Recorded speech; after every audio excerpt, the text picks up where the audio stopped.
Hello, my name's Liz. I would like to tell you a story about a woman who influenced my life when I was very young. I graduated from high school in 1963 and joined the U.S. Air Force. From there, I was sent to Lackland Air Force Base in Texas, where I met Tina. She was one of my roommates at the time. We got connected, and she was one of the best people that I've ever met. She had a huge feeling of joy with life. She kept us laughing, kept us going all the time. At the time when I was back in Lackland during basic, President Kennedy was assassinated. In that time frame from then on till we finished, it was very depressing.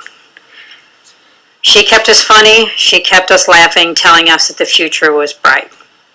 From there we went to Greenville, Mississippi, where we learned how to carry people on our cots.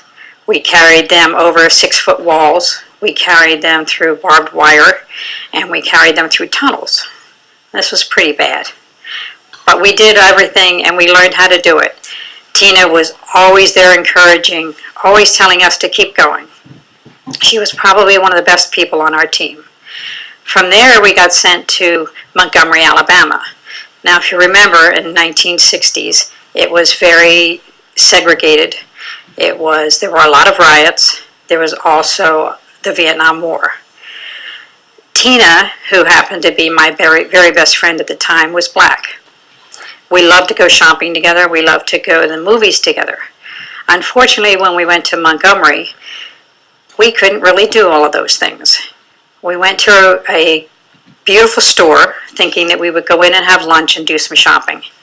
We sat down at a booth and I was approached and they looked very embarrassed and they said to me, "I'm sorry, but I can't serve you." And I said, "Well, why can't you serve me?"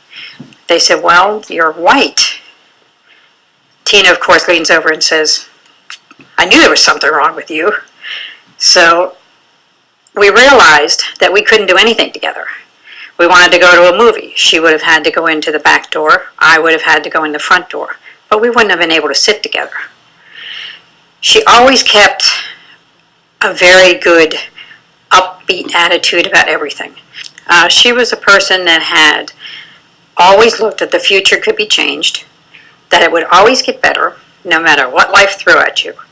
All you had to do was work with it. That's a very good lesson.